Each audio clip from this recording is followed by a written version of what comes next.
Hey, Stevo again. It's about 5:30 in the morning, and I thought about all of y'all, and I was kind of thinking that maybe I'll make another video, bore you to death. And I was thinking that the abolitionist movement of the 19th century got Abraham Lincoln to free the slaves because they pressured Lincoln to free the slaves. They pressured him to free the slaves. Lincoln had to get a second term, and he knew how strong the abolitionist movement was, and he wanted their votes for his second term. And he convinced the abolitionist movement that he was on their side. And these are the things that they don't talk about. Good old honest Abe, is that a lot of people thought Abraham Lincoln was a dictator because he didn't work with the House of Representatives and other groups to make sure that he could free the slaves, and he did commit a lot of misdemeanors to free the slaves. And I guess the wrong justified the means, but he did free the slaves before he was murdered. He did the right thing in the end, Lincoln, because it took the abolitionist movement to pressure Lincoln to free the slaves. Now let's go to during the Great Depression of 1933 with FDR.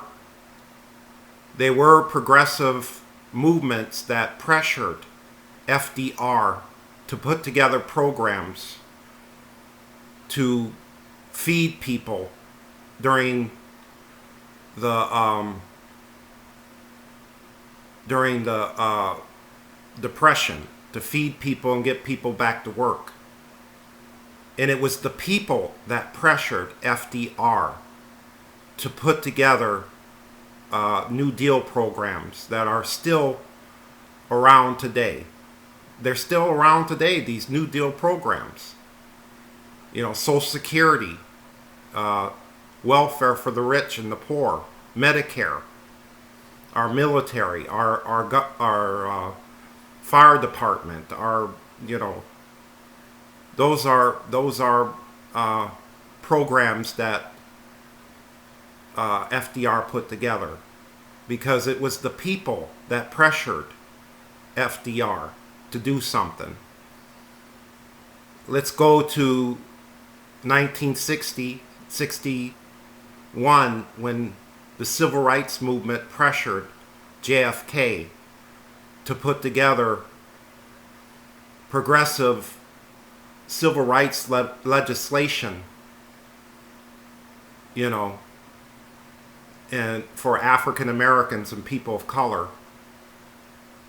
And the civil rights people like Martin Luther King and John Lewis and other unsung heroes pressured JFK and then LBJ to put together civil rights laws. It was LBJ that did it in the end. He put together some of the most radical, most progressive civil rights laws since Reconstruction. So basically what I'm saying, it's the people that pressure politicians. It's the people that vote. It's the people that pressure politicians to do something. So whoever you vote for in November, you got to pressure them to do something. You got to pressure them to do something, to put together legislation that benefits us all. Because they need our votes and they need us. And they're more afraid of us than we're afraid of them. And there are a lot of politicians like Susan Collins of Maine. she's going to be out. She's going to be out. They're not going to vote for her this year. And there are other Republican politicians that are not going to make it in November. They're not going to make it. They're just not going to make it because it's the people. It's the people. You know, it seems like we Americans are afraid of politicians. But the politicians are afraid of us.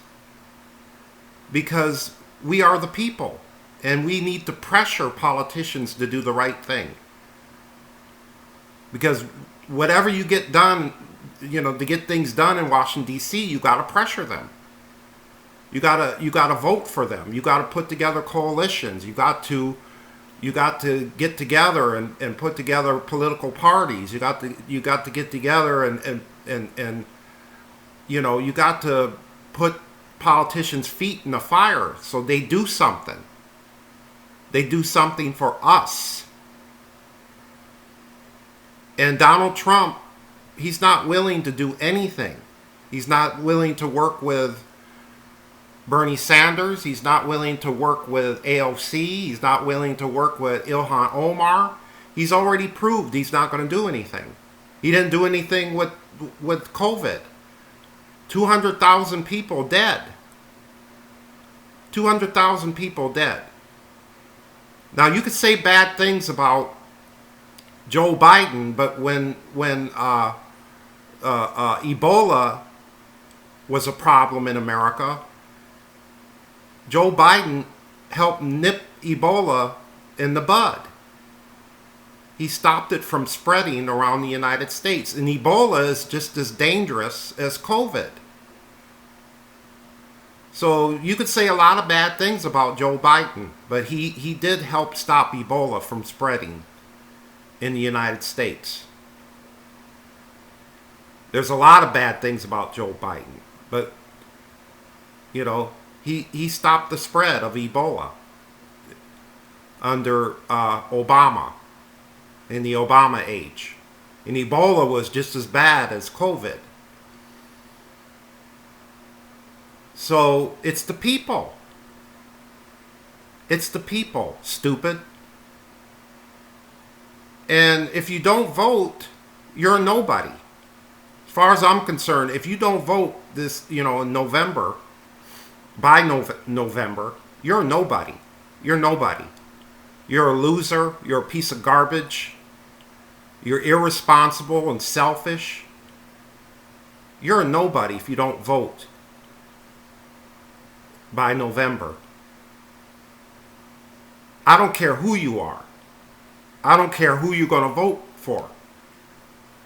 You know? You know what? The Trump turds are going to vote. 35% of the Trump turds, you know who they're going to vote for in November? Donald Trump. They're going to vote for Donald Trump. And they know who they're going to vote. They know they're going to vote for Donald Trump. They know who they, you know, they're going to be the first in line in November 3rd. They're going to be the first in line to vote for Trump. Where are the millennials going to be in November 3rd? If they vote, you know, by ballot or if they vote by, you know, social distancing.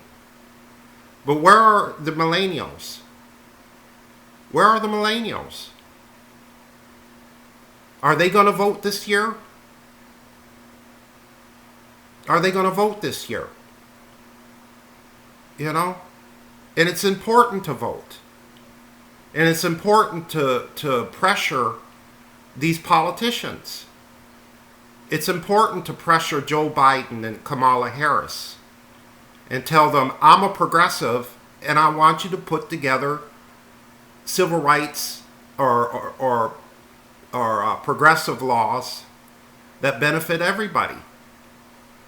Don't forget me is basically what you need to do. Because through history, that's what got done. That was the reality of politics in American history, is that people stood up to politicians. Like the abolitionist movement. They stood up to Abraham Lincoln. The abolitionist people. They stood up to Abraham Lincoln. And Lincoln needed to get a second term, and Lincoln had to do something. He had to do something. And the abolitionist movement had the courage to stand up to Abraham Lincoln and say, free the slaves. Free the slaves. And Lincoln did. He didn't free all of them, but he freed enough of them. Lincoln did have courage to free the slaves. You got to read your history, man. Read Howard Zinn's People's History of the United States. I'm not full of shit. I'm not bullshit. I read. I'm not lying to you. I'm not QAnon. I'm not any type of, bullshit left-wing conspiracy. I'm not gonna lie. I'm not lying to you. I'm getting too old to play games. I'm getting too old to play games. So I want people to vote this year. I want people to vote this year. I want people to have courage to vote this year. And I want people to be active in their community after they vote. And I want people to pressure. If you vote for Joe Biden and Kamala Harris, I want the people to pressure Joe Biden and Kamala Harris to put together legislation that benefits all of us. Because we are the people. We are the people. We are the people. And I'm not bullshitting you. I'm not QAnon. I'm not some Twitter, whatever, conspiracy nut.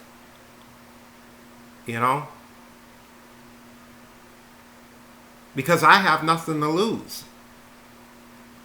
I have nothing to lose. And I want to convince as many people as possible to vote by November.